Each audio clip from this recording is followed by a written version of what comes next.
How many repetitions should you do? How much weight should you use? For your goal is clear. First, I'll give you an idea of how many repetitions you should do for each goal. If you do from 2 repetitions up to 5, you are working on what we call pure strength. You are basically increasing your strength. If you increase this range a bit and go from 6 to 12 repetitions, you are working on what we call dynamic strength or proper hypertrophy. Now, if you go even further and do above 20 movements up to 30 movements, we call that RML, localized muscular resistance. These data that I just provided were gathered from the American College of Sports Medicine.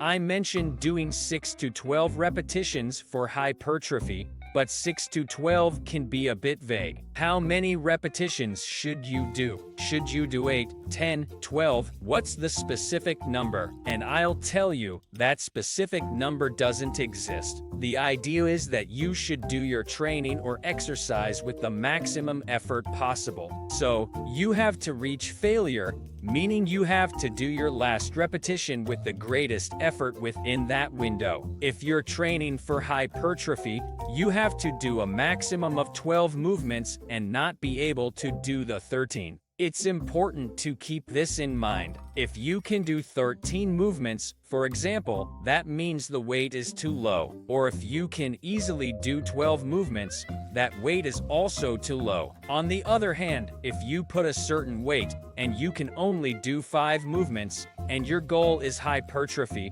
the weight is too high. I need you to reduce it a bit to fit into that 6 to 12 movement range. The weight is too high. I need you to reduce it a bit to fit into that 6 to 12 repetition range. When do you increase this weight? It's simple, folks. Imagine the following.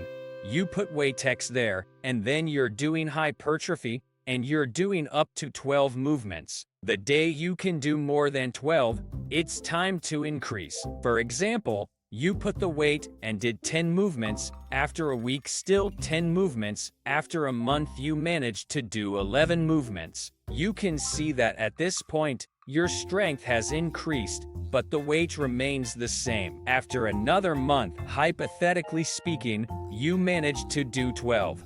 You're already close to adjusting that weight. If you advance a bit more and manage to do 13 movements, then you increase the weight. You increase it subtly so that you go back to doing an average of 7, 8, 10 movements, and then you go from there again. When you can do 13, increase it again. And you might ask me, why do I do this? What's the purpose of increasing the weight?